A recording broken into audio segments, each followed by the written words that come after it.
Hi, everyone. Welcome to another Build Hour. We are excited to have you here with us today to talk about all things O1, our new series of reasoning models. My name is Sarah Urbonis, and I lead startup marketing here at OpenAI, and I am joined by Roy. Hi, everyone. I'm Roy. I'm a solution architect here at OpenAI. Very excited to be building with you today. Since we're all friends here, I wanted to let them in on your internal name, which has been Deploy with Roy, because Roy has been on an internal roadshow teaching us all about O1. He is the demo king of O1 and was also just at Dev Day. So we are excited to have you here today, and this is me hard launching your new name. Love the intro. As a reminder, the goal of Build Hour is really to empower you with the best practices, tools, and AI expertise to help you scale your company using our APIs and models. Now, as always, please use the Q&A function so you can ask questions as we go. We have our team that's going to be answering them, and then Roy will answer some at the end as well. After this Build Hour, we will send the recording out to you all, as well as some additional resources for continued learning. And when Roy jumps into the demos, you can follow along in the code repo. So now let's take a look at how we will spend our time together. We have an action-packed hour going through a couple of demos, as well as really the foundational concepts around O1. So first, we're going to kick off with an intro to OpenAI O1 around this new series of reasoning models, and also give you a little bit of context to how chain of thought really works. Next, we'll go into some use cases of when to use OpenAI O1 and or GPT-4o, because it's not always an either or, it's sometimes an and. Next, Roy's going to dive into two demos, kind of a 101 level demo, and then taking it a step further in a 201 level demo to leverage O1 for planning logistics and agent handoffs. Finally, we're going to turn it over to our friends at SourceGraph. They are going to share with us how they've been building with O1, and then go through a demo of how they've actually used it within their product and share some examples and results. Finally, we will end with a live Q&A. So with that, Roy, I'll pass it off to you to intro O1. Thank you so much for that wonderful intro and the dolly image. So today we're going to be spending all of our time, really diving into O1 and how to really think about it as it's a new paradigm that we started to really introduce. So to start, I want to start with like a high level thought that I've been sharing with some folks. Models are kind of like children. They love to say the first thing that comes to mind. But as children get, older, and particularly they get smarter, they are taught a very valuable lesson, which is think before you speak. And that's what we've started to do and started to explore with O1. O1 is a completely new series of models. It's completely independent of the GPT series, and it's our first ever edition of a model specifically trained on reasoning. It really has the ability to reason through complex tasks in a variety of different domains: math, science, coding, strategy and planning, and a lot more. And it leverages chain of thought as a way to explore all of these different paths and possibilities in order to validate its answers and provide you with the best solution or the best response. The real benefit of having a lot of this reasoning capability is that it requires, a lot less context, requires a lot less prompting in order to produce pretty comprehensive results. And throughout the session today, we'll dive into some of those different prompting techniques that you can use as you think about using O1.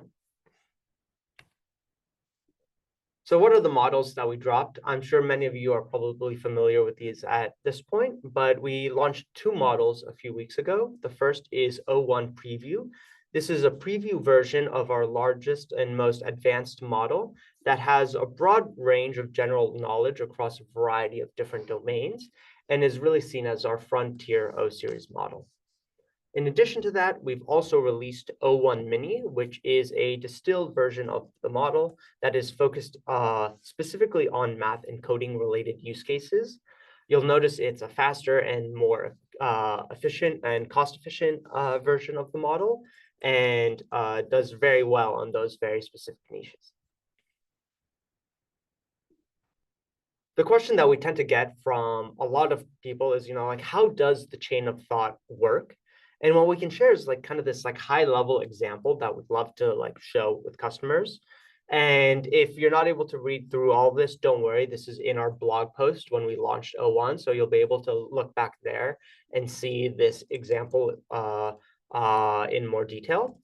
But what it does is when given a problem, such as, how to decode or decipher a response, it really is able to identify the problem, understand the solution space of what it's trying to do, develops a hypothesis, tests it out, and then rejects any bad ideas, doubles down on some of the good ideas, and tries to find that most promising path. And once it gets there, it's able to share with you the results and share with you its full analysis, which ends up being a pretty comprehensive and pretty robust solution. When experimenting with O1 in the API, something to call out is that we now have this new category of output tokens called reasoning tokens. So every time we generate a response, you pass in your input via the API, we will generate two types of completions. There are reasoning tokens and then output tokens. Reasoning tokens, for safety reasons, are not shared with end users, so we actually keep those to ourselves. But we do provide you with the general output, similar to what you would see, at the output of a response in ChatGPT. So we provide you with the output tokens, and then as you manage state and as you manage your multi-turn interactions, you pass those output tokens into follow-up turns of the conversation. So the reasoning tokens are not actually carried over from turn to turn. As with all of our other models, we have the same context window of 128K tokens. So if you start to exceed that limit, that's when we will truncate the responses accordingly. These are, like I said, our first foray into this new series of models with reasoning. And in addition to O1 being a preview model, both of these models are right now, as of October 10th, in beta. And that comes with a couple of limitations I'm sure many of you have started to notice and are a bit familiar with, but ones that we are addressing with the highest urgency. So right now, given some of the limitations, to walk through them are, it is text only. There's no multimodality just yet. We don't provide you with any chain of thought summaries like you see in ChatGPT.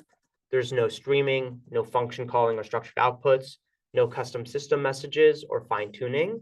And we are missing a few of the additional chat completion parameters like temperature and others. As I mentioned, this is of highest priority for our team to really get this out get these features out to you as fast as possible. We can't share any exact dates, of course, but in this coming quarter, we will start to see a steady trickle of some of these features become available very soon. Prompting is always one of the big questions whenever we launch a new model, especially when we're launching a new series or a new family of models. So I want to walk through a couple of high-level instructions on what we've seen kind of work best internally. First, just be simple and direct. One real benefit that I found from working with O1 is that you don't need to provide it with as granular level of detail in your prompt that you would for a GPT 4.0 or 4.0 mini class model. It really is able to understand the intention behind what you're asking in a prompt and can reason through to get you to the right solution. So you can keep some of your prompts pretty high level, I think, when experimenting. The second one is very important. It's a pretty big deviation from what we've recommended to customers in the past with the GPT series models, which is no explicit chain of thought required. In the GPT series models, you would have to tell it to think step by step, give it explicit instructions on how to perform at each step. We'd really recommend not doing this for the O1 series models for a couple of reasons. One, by imbuing it with your own instructions or own chain of thought, it might trip the model up a little bit as it tries to reason through the problem on its own. We see that it's best to let the model do its own reasoning as it thinks and let it get to a solution on its own. And then second, we actually have some safety classifiers because we are trying to be very protective of the actual chain of thought that the model goes through. So if you start to ask it to think step by step, there's a chance that you may trigger the safety classifier and not get a response at all. So a few things to be aware of there. Finally, this is similar to what we recommend, for the GPT series models, which is providing some element of structure to your response. So breaking down a prompt into sections using delimiters like Markdown or XML tags works pretty well. Through some internal experimentation, some folks have found that actually structuring your prompts like a math equation tends to work pretty well, which is pretty interesting. And we'd be curious to see how you all find that on your own. But these are some of the high level topics that we recommend you experiment with. To jump into our next agenda item, like one of the big questions that people are asking around like use cases around this model, like how exactly is this model different and when can we really use this in production versus using something like a 4.0? So as we've touched on so far, these models are designed to spend more time thinking. And you can see kind of this side by side of ChatGPT of 4.0 versus 0.1, where 4.0 really generates a response immediately, starts generating text, whereas 0.1 is a little bit more deliberate, it's much slower, and it tries to figure out the best answer before responding. So because of these different paradigms, because of these different like behavior methods that the models exhibit, I think it's very important to call out that 0.1 is not a rip and replace for the 4.0 series. GPT 4.0 still remains to be our flagship model for most everyday tasks. And there are different scenarios or different situations where you may want to consider using 0.1 or 4.0, or like Sarah mentioned, using 4.1 and 4.0 and 0.1. To give like another one of these breakdowns, 4.0 and 4.0 mini, these are like what majority of our developers are running for the basic everyday tasks. But for the 0.1 models, that's really when you want to take it up to the next level for solving even more complex tasks or multi-step problems, particularly in like math, science, coding, that you haven't seen, that you may have not been able to see the models perform well up until this point. A few different like themes that we've kind of started to align on that we want to share is like these ideas of 0.1 is great on the concepts of research or strategy. Those are great areas to leverage the 0.1 models, but doing some of the more basic execution level tasks, such as analysis or even like content generation, that's still when you want to use 4.0. You don't need a model that can reason through a problem to just execute on instructions. You can have 4.0 do that or 4.0 mini even if needed.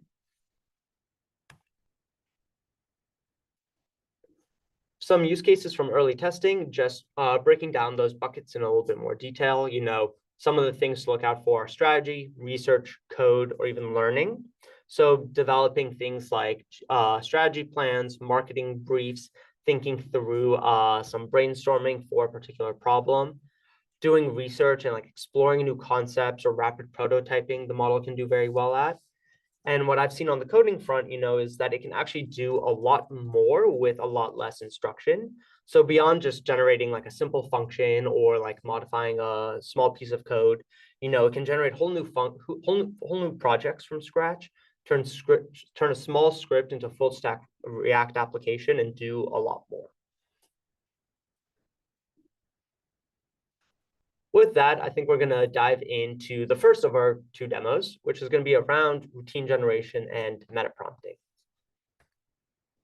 So a lot of customers who are building out agents really tend to struggle sometimes from what we've seen on taking their existing knowledge base articles, specifically knowledge base articles that are optimized for human agents to respond to and follow, and converting them into a series of instructions that are optimized for LLMs.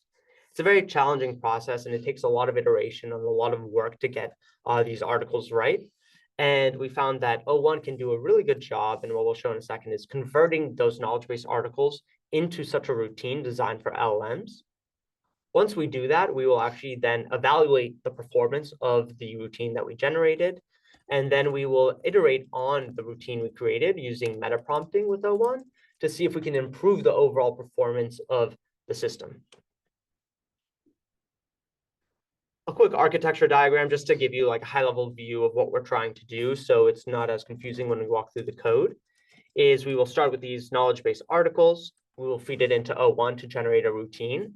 As I mentioned, in the themes a few slides back, we will actually leverage 4.0 to handle the execution related task of these routines, and we'll run it against our eval set. We will then feed the results of that eval along with our routine into a meta prompt that uses O1, and we will update the routine and iterate back over our evals and see if we can get better performance.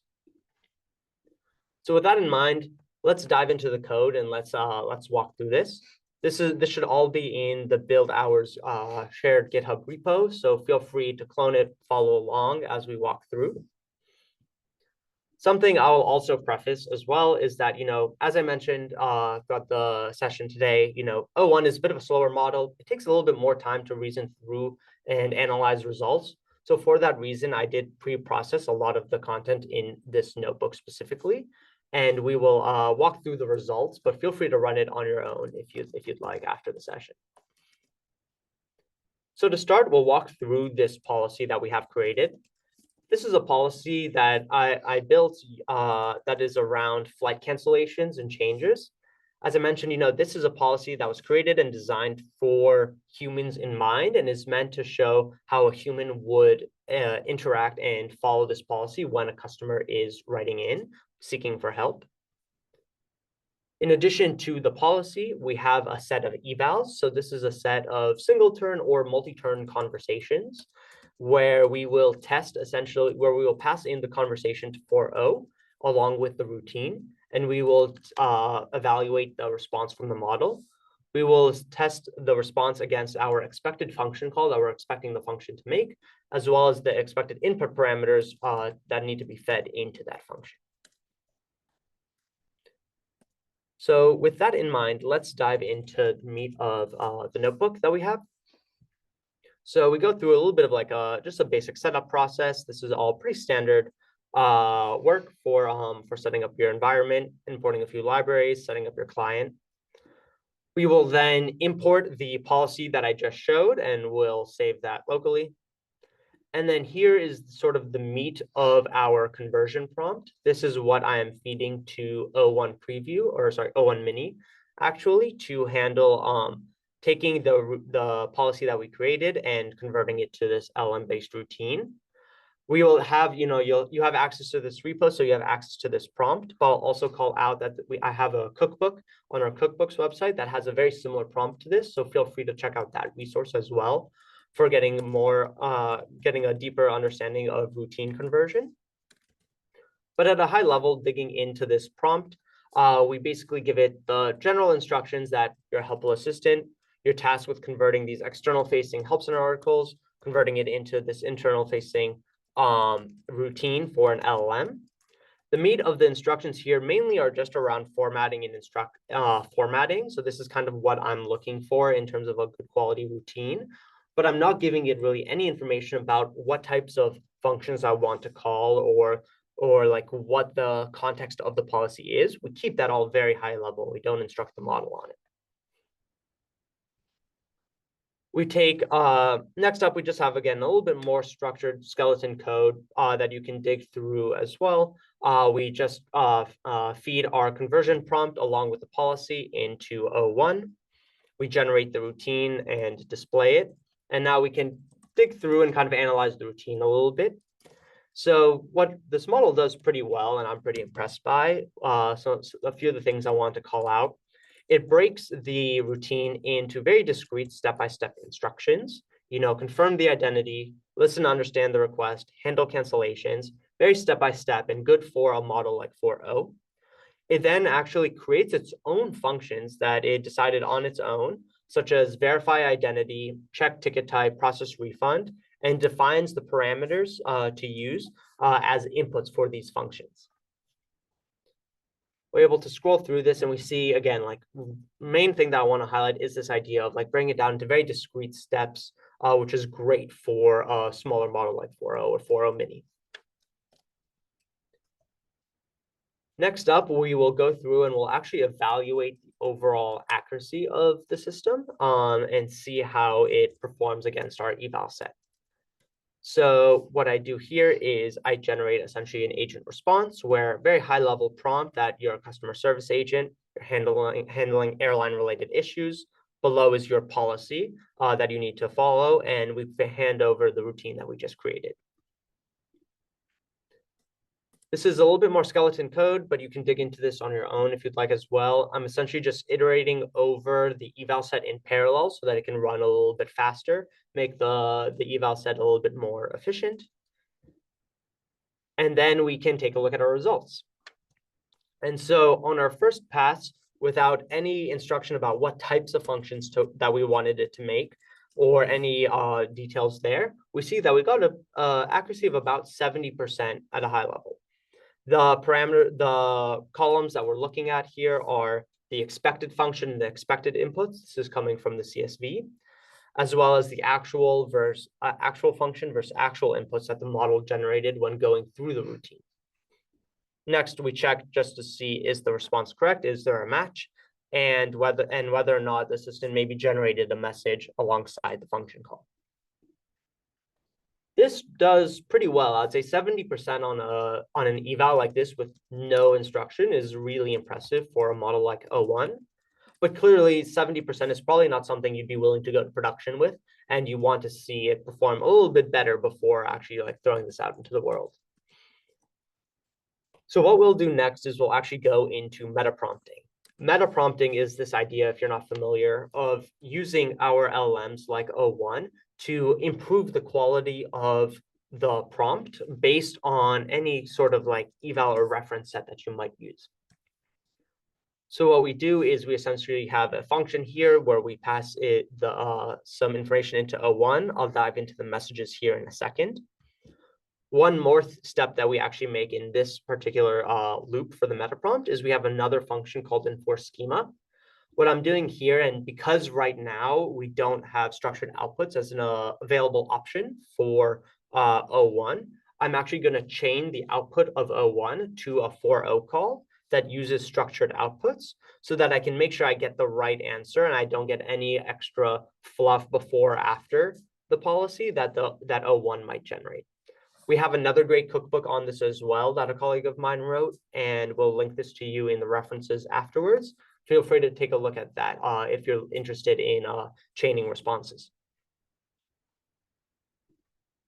Finally, we have here, the meat of our prompt for O1. Very high level, again, very basic prompt. You're responsible for improving the quality of the routine instructions. I'm going to give you the policy for the customer service agent. This is just a breakdown or an explanation of what it's going to be seeing in the eval data that's coming in, and then some instructions just to analyze what the policy was, understand the results of the eval, and let's create an updated policy. Just because we wanted to fix the time box, the amount of time that this loop runs, I chose to run it in a loop 5 times over and see how well it can improve over the course of 5 iterations. So the first one, we actually get a little bit of a drop in performance. We drop from 70 to 64, but it's clear that the model's experimenting a little bit and trying out some new paths that may or may not have worked properly.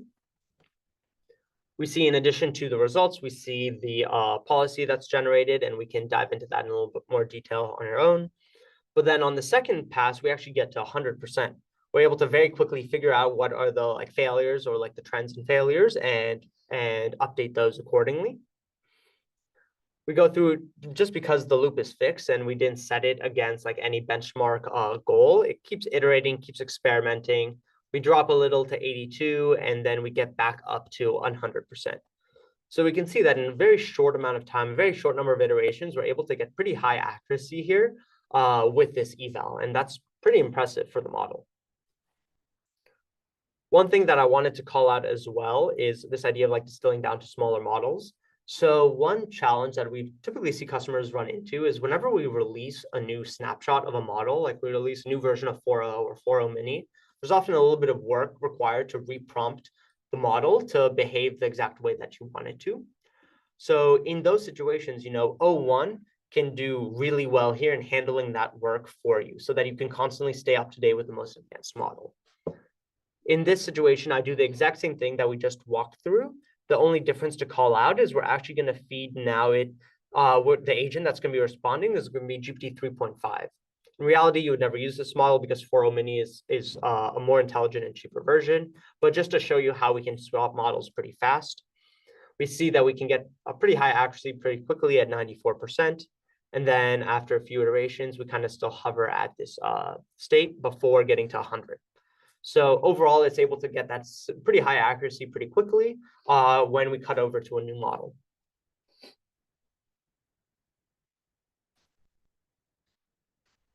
Jumping back into our demo, we'll now go into to the next use case 401, which is going to be around planning.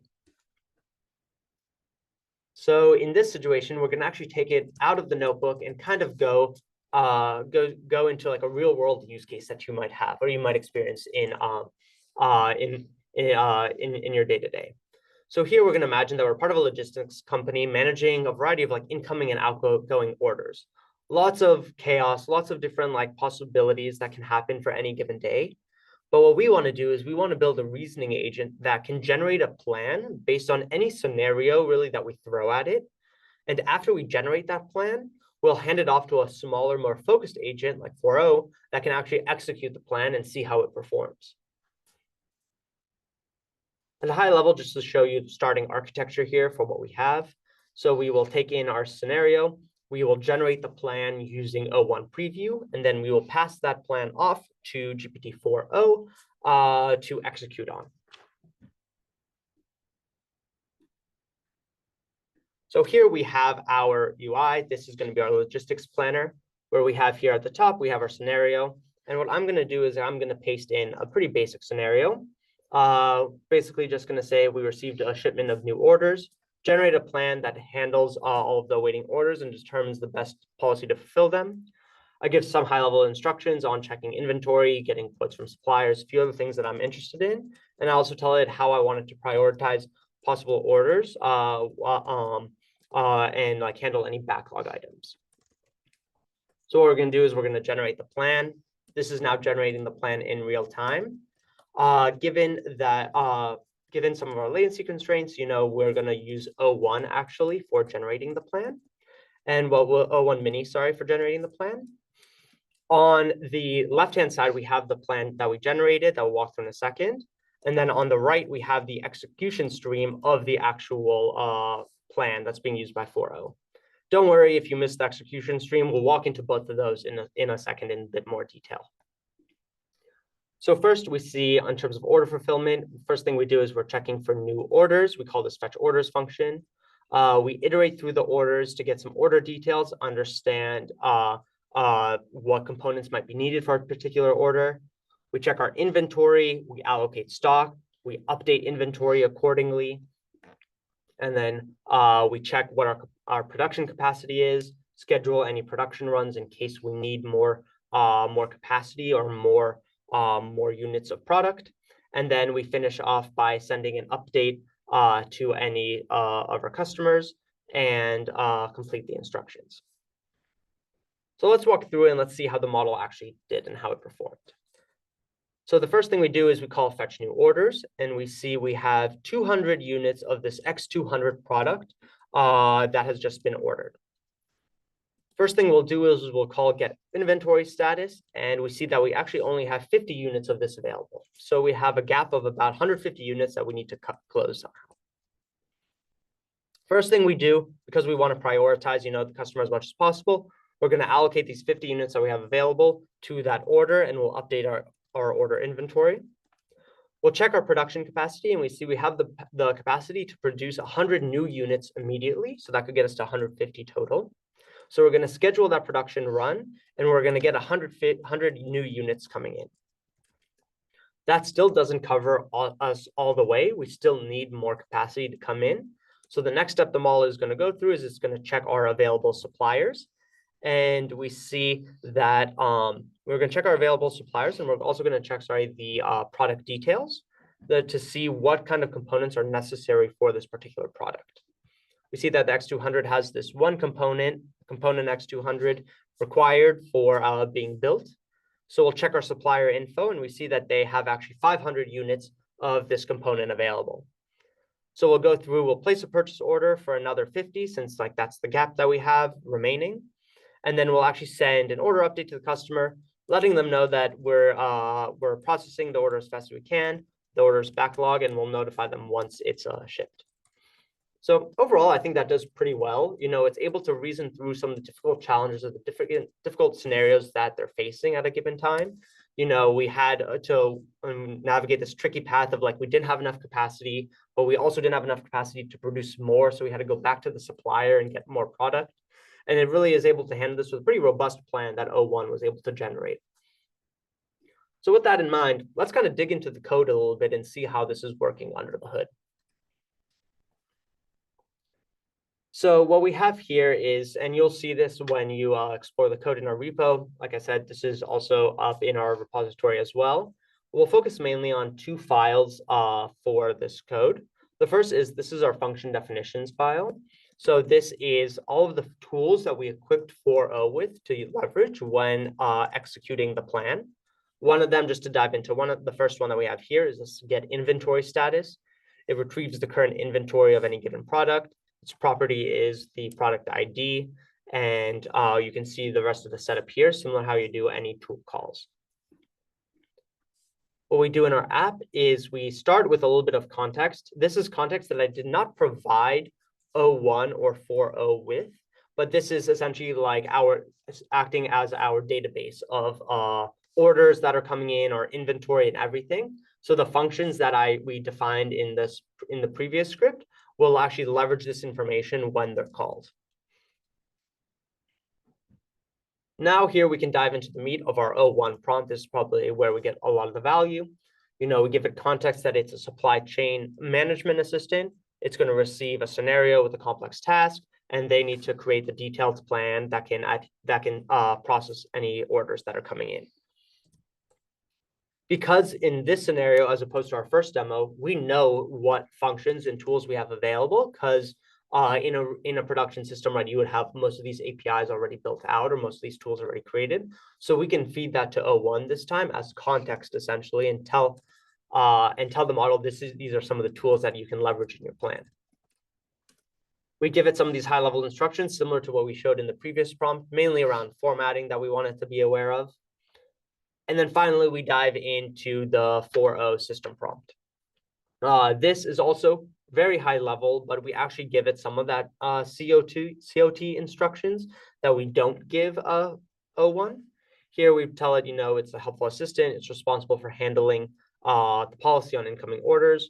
You must explain your decision-making process. So this helps us kind of track the outputs and track its behavior. And then we give it some step-by-step instructions for how to behave in a turn. This is that COT that I'm referencing. And then finally, we provide it with the policy that O1 is able to generate. Moving through the remainder of the code, I'll kind of skim over this a little bit, because this is mainly some of the structure, mainly around like structure and skeleton for the application, but feel free to browse this on your own time. But these are function definitions, and this is where we pull information from the context. We have get product details, we update inventory, we allocate stock, etc. We have our some mapping. We have a few API calls that we're making just to send this information to the front end. And then we have our call to O1 down here, as well as our call to 4.0. You can dive into this in a little bit more detail on your own. I think all of this structure from the function definitions down is pretty standard, I would say. But where you can probably get a lot of good value is reviewing those prompts and exploring this across different scenarios. But how can we take this architecture, and kind of expand it a little bit more to make it something that's a little bit more scalable, a little bit more reliable? You don't want to be creating new scenarios or new plans on the fly every single time a new question comes in. And you want to be able to reuse some of the plans based on recurring patterns that you're seeing across like maybe your customer base. So where you could take this as a next step and really expand on it is saving some of those plans in a database. An architecture here that kind of shows what that might look like is, if you have a scenario that comes in, you would check in your plan DB, maybe through like a semantic search or a combination of semantic plus keyword search, check your database of plans to see if you already have an existing plan to handle this scenario, and you'll return an answer from your database. If you don't, we'll go through the same process or the same flow that we had previously, and we will generate the plan with O1, and then we will hand it off to 4.0 for execution. But if we do have the plan and we do have something already created, we can just skip the plan generation step and go straight to execution, and we've saved ourselves on an LLM call, which is pretty great. I hope these demos were pretty valuable for you guys to really get an understanding of how to best leverage O1 on its own, but also leverage it in conjunction with our other models like 4.0. There's a lot of really great nuggets of information in the code if you dig into it around, like I mentioned, chaining responses, leveraging O1 for planning and 4.0 for execution. So take your time to explore with it and really play around with it. With that, what I want to do is I want to move us to a customer spotlight and highlight one of the customers that has been exploring with O1 for quite some time. SourceGraph has been a really great partner with us, and they've been using O1 for their product called Cody. And with that, I'm going to hand it off to Byung to share a little bit more. Awesome. Thanks, Roy. It's great to be here. Let me just share my screen real quick. Cool. So as Roy mentioned, my name is Byung. I'm the CTO and co-founder of SourceGraph, and we are a developer tools company. So we are building code intelligence for untangling big, messy enterprise code bases. So we got our start building the world's best code search. It's used and deployed at a lot of great tech companies in Silicon Valley, as well as the Fortune 500. Among them, including, I should mention, OpenAI uses our code search tool. And as Roy mentioned, lately we've been combining the power of our code search engine with the power of the best frontier models to build Cody, an AI coding assistant that's optimized for working in the context of existing large, messy code bases. And so our goal here is to eliminate as much developer toil as possible by combining great retrieval and great AI. And those are really the two key pillars of our approach. So we have the world's best code search and code graph, sort of like a knowledge graph for code. That's really important. It's important for human developers to understand that context. It's also important for AI to understand that context in order to be able to be productive in enterprise code. And we need to combine that with the best-in-class reasoning models like O1 and for some use cases still 4.0. And we've been rolling out these models in partnership with OpenAI to some of our biggest customers. So names like Palo Alto Networks, they reported a 33% improvement in developer velocity after implementing SourceGraph and Cody. Leidos is a bigger government contractor. You may be familiar with them because their name is on all the latest TSA security machines.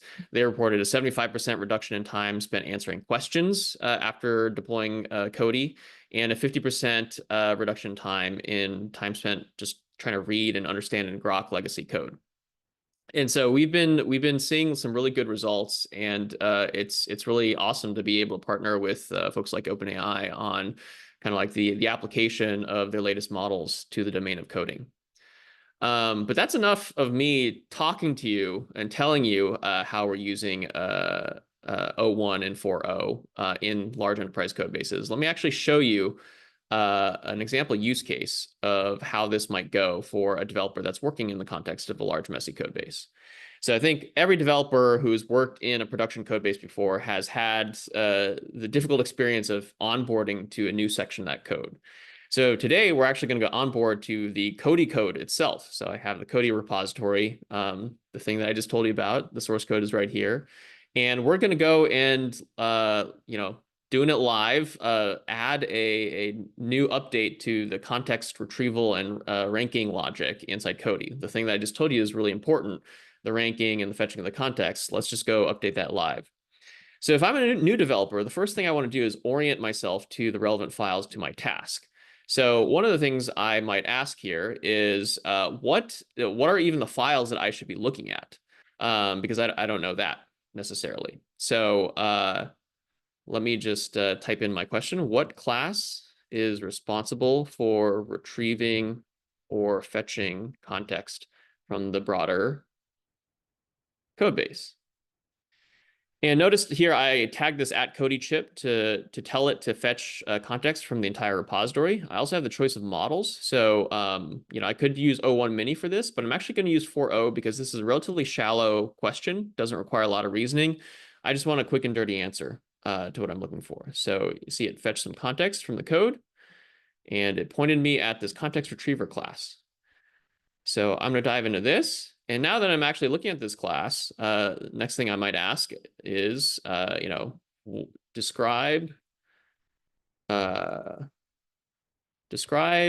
context items are ranked.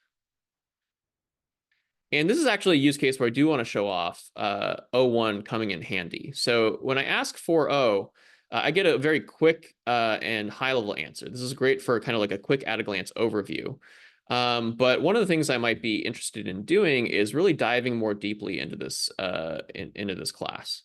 So if I go and open another chat window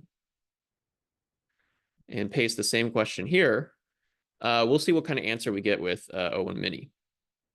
So it's going to take its time to think. As Roy was describing before, there's a special thought process in the model, and then it's going to spit out an answer. And I'm using O1 Mini here because I want this demo to go quicker. But even O1 Mini gives a very detailed summary of all the different things that are happening in this class. And in particular, what we found O1 Mini useful for is kind of like rubber ducking or thinking through feature iteration, because it's got more thoughtful responses to inquiries. So I can ask it, suggest some new ways to rank context items that take into account, say, my current open file. So like that's an important thing that might be relevant to the user experience. And O1 Mini is going to reason about the very detailed answer it gave over how this class currently works. And it's going to suggest some feature ideas. I'm going to go ahead and close the sidebar on the right, just so we can focus on O1 for the remainder of the demo. So because there's more input this time, it's taking a longer time to think. But we found that the wait is actually quite worth it because it generates some pretty high quality responses. So we're talking about prioritizing context items from the current open file. It gives kind of a brief code snippet for how to do that. We can boost context items from related files. Incorporate usage and frequency usage. So these are very high quality ideas with kind of code starting points that we can use. Let's actually take one of these ideas and run with it. So let me create a new chat. And now we're going to write some code. So I have the context retriever file in context. I'm also going to tag in some other items of context that might be relevant. So in particular, some definitions. And now I'm going to ask O1, write a method to sort these context item instances by proximity to the currently open file. So it's taking an idea that I got from O1 in the previous conversation, and now we're actually writing code. And what we found is that the thought process that O1 employs, the reasoning process it employs, leads to generally much higher quality code, much more accurate code. So here I got a response. It's placed within the context of context retriever. So let me go and paste that in. Okay. There's just one red squiggly, which I think we can correct relatively quickly. See? Okay. So other than that, no compiler errors. That's very promising. And the last thing it's going to tell me to do is to actually make use of this function down here. So let's actually go and make use of the function that we just applied. So I guess this should be items technically. And let's save it. And now let's actually try running this thing. So as you can see with O1, there wasn't a lot of the usual thing that you need to do, which is a bunch of back and forth with the LLM to get the code and fix all the compiler errors. And that's one of the reasons why our customers have found O1 useful in the context of code generation. Okay, so we got our development build of Cody here now. It's loading. And let me go, once it's loaded, I'll ask a relatively easy question because what we're after here is really just the, all we want is, to see the context ranking here. So I'm going to ask, where is the context retriever? Okay. And so it fetches some items, and now it's prioritizing files that are in the same directory. So I don't know, it's a little bit small on the screen here, but lib shared is the current open file, and it's actually bumping those items up by proximity in the ranking. And just to show you that this actually works, if I were to open a different file and ask the same question, so it's going to fetch an identical set of context, but now it's going to order the items differently based on the currently open file. So that's pretty cool, right? I basically added a non-trivial feature to this existing production code base. It's got a lot of existing context, a lot of messiness, but I basically didn't write any code myself. I just relied on the combination of 4.0 for quick, dirty answers to retrieval questions, and then 0.1 for generating the code. And so if you're interested in taking a look at this, just go to cody.dev. We have incorporated the kind of like development preview of 0.1 into this. We can give you early access as well, and we're looking forward to rolling this out to many more of our enterprise customers soon. And with that, I will turn it back over to Roy, who I think is going to take on Q&A now. Yeah, thank you so much for that, Byung. That was awesome to see. What we'll do now for the last few minutes that we have is we'll just go through a little bit of a Q&A. So we picked out a few questions here in the thread, and I'll just like read out those questions live, and then we'll answer them one by one. So what if you have domain-specific rules/strategies and an approach toward working through something step by step that O1 may not be aware of? How do you supply those rules without system messages and no chain of thought? So I'll say, like, to the point of no system messages, like when you still have the capability of providing user messages, and you can provide instructions in those user messages. So those should work pretty closely to a system prompt. And you can definitely leverage that for providing any relevant context that is important for understanding the problem at hand. So what I would consider first doing for like this like domain specific strategy, right, is like understanding, like prompting the model with instructions on like how to give it all the right context it needs to understand how to break down such a problem. And then you can also provide it with like essentially like hints or guidelines to help steer the model in one particular direction or another based on what it might be seeing. You can give it some examples maybe that would be beneficial here for like how to break some of those like individual pieces down. But if you have like, you know, very specific instructions already created for how you want the model to behave in such a situation, that's also something to consider potentially using 4.0 for as well. You know, if you have that step-by-step instruction that doesn't require much reasoning to think through the problem, it may be worthwhile considering 4.0 for something like that.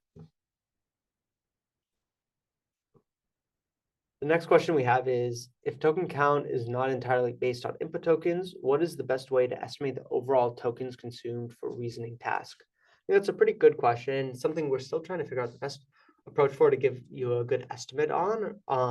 The way that I would recommend customers do it now is really just like have eval-driven development. You may hear me say this across a few of the questions that are asked, but you know, evals are really a great way of understanding not just the quality of the responses, but understanding like sort of the level of effort required to answer a particular question. So if you have a good eval set where you can measure the amount, get a rough estimate on the types of amount of reasoning tokens it generates to answer such a question, that should help guide you and give you good idea for the future of like how complex the task may be or how much effort it requires.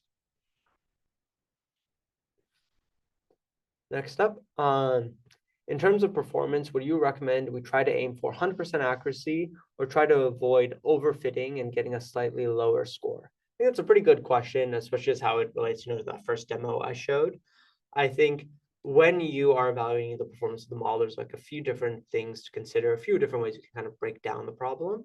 First really is around like for testing and measuring performance, you probably want to also split your data into like test versus train sets where you give it where you provide the model with essentially like the training examples as examples it can almost like learn from its failures, but that test set is going to be like a hidden set of examples that it may not be aware of, and that can help the model prevent overfitting, I think, in a lot of use cases.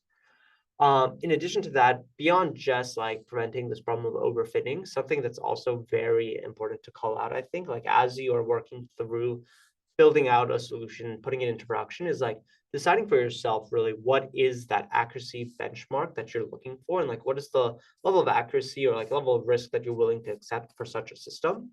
Like a lot of times what I've seen, like when talking to customers, is that people tend to have higher expectations or higher standards of accuracy for LLMs than like humans might have.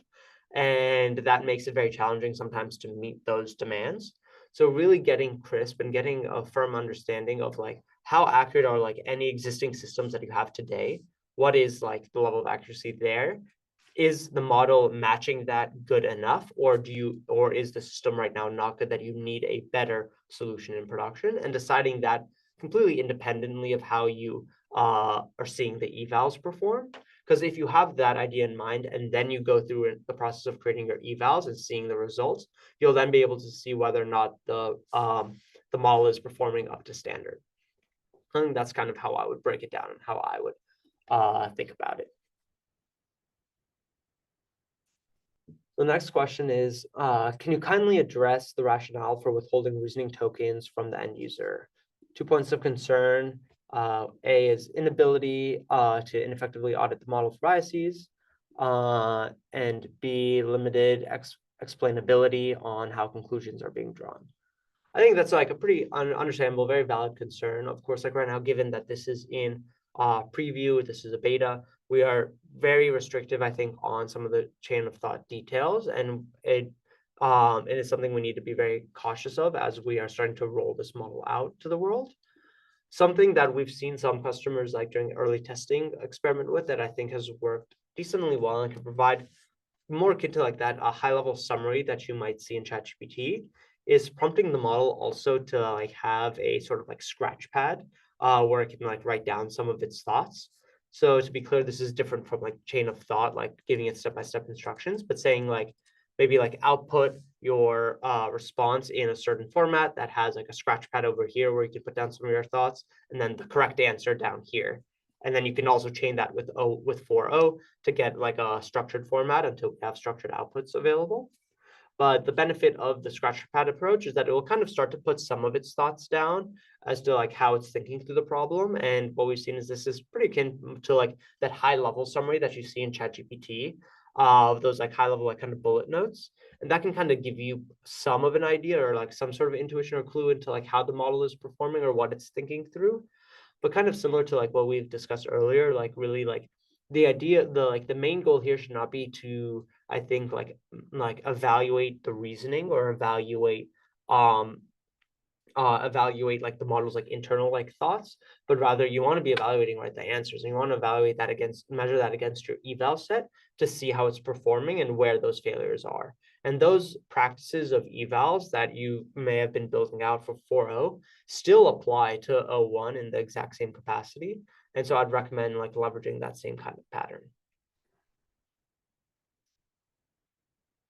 Final question that we have here that we'll go through is there any benchmarking on how well 0.1 handles needle in the haystack for very long prompts in comparison to 4.0? It's a very good question. I think the main focus for 0.1 was really a post-training effort on how to get the model to break down or reason through a problem. We haven't done much changes into our like standard tactics around like pre or mid training the model. So I don't think that will have much influence over like its ability to do like needle in the haystack type problems. However, that being said, we don't have, I think, any specific evals that call this out and can benchmark against. Something that we can definitely like try to look into. But something also worth exploring in your own internal evals as you're building out a solution.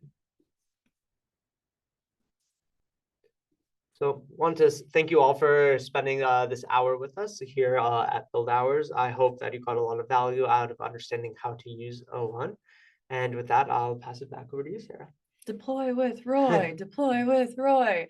Thank you for sharing demos, and thank you to Byung for joining us to really show how they're using 0.1 in production. Sourcegraph has been a fantastic partner to us, so we're excited to continue working with them. As always, we will share the recording out afterwards, as well as a few cookbooks, prior build hours, which are really great for supplemental learning when you're thinking about how to build with O1 versus 4.0 and our other models. And then we'll also share a reasoning quick start guide to help you get started and actually try it out. And as Roy mentioned in the beginning, this is a research preview. So what that means is that we are continuing to iterate, ship new tools, but we would really love your feedback and how you're starting to experience O1, how you're building with it, anything that you want our product or engineering teams to know. So please keep an eye out for the follow-up survey that we will send to you, and we would love your feedback. Thanks for joining.